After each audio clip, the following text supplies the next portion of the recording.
हर स्वयं से लड़ते हुए बीत जाए। स्वयं की इंद्रियों के व्यवहार से आप लड़ते रह जाएंगे, आपका पुरुष लड़ते लड़ते निढाल होकर गिर जाएगा, क्योंकि युद्ध उपाय नहीं है। और युद्ध करेगा कौन? जिसके पास इंटेलिजेंस नहीं होती है वही युद्ध करता है। जिसके पास इंटेलिजेंस होती है वो रास्ता, उसको रास्ता दिखाई देता है।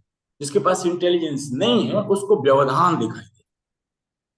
तो यही सेंस ऑर्गन, अगर हमारे पास इंटेलिजेंस नहीं है तो हमारे लिए एक व्यवधान है। हर एक आदमी, उस एक योगी उसको व्यवधान की तरह देखता है, अरे ये तो हमारे रास्ते का रोड़ा है। इंटेलिजेंस आ जाने के बाद उसको समझ में आता है कि नहीं, ये रास्ते का रोड़ा नहीं, ना है, ना कभी होगा।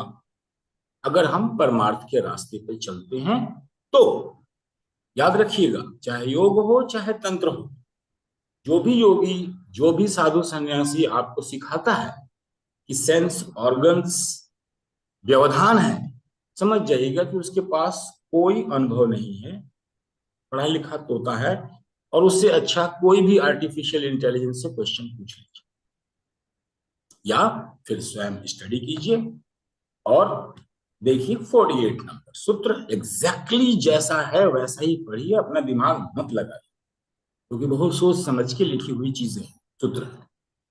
तो 48 नंबर बताता है कि हमको सेंसेस पे मास्टरी कैसे करें। 5 सेंसेस हैं, हर सेंस हर एक तत्व से जुड़ा हुआ है। इतना आपको जरूर याद होना चाहिए, कम से कम इंटेलेक्चुअली, कि हर सेंस ऑर्गन किस एलिमेंट से रिलेट करता है। आंख है तो अग्नि है ना? हवा है तो स्पर्श है,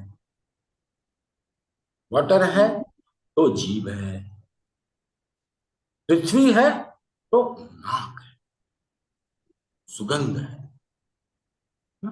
अब जितने भी हम साधना करते चले जा रहा था, कोई योगी हरिद्वार छोड़ के हिमालय के कहीं गुफाओं में बैठकर साधना कर रहा है, अब उसके वापस रिटर्निंग का टाइम आता है, जब उसके पास इंटेलिजेंस आती है और समझ में आता है कि ऐसे सेंसेस को नियंत्रण किया जाता है, या इंद्रियां अपने आप ही नियंत्रित हो जाती हैं। सूत्र क्या है? इसके अलावा आप सर पटकिएगा, आप किसी से ना आज तक हुआ है ना होगा। और पोंगा पंडितों से बच के रहिएगा जो ध्यान सिखाते हैं।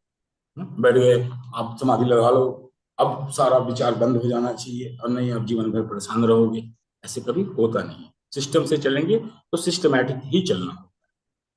तो इसका क्या हमने क्या कर रहे थे? धारणा, ध्यान और समाधि, अष्टांग योग का 3 पार्ट है था, और इसके संयम से हम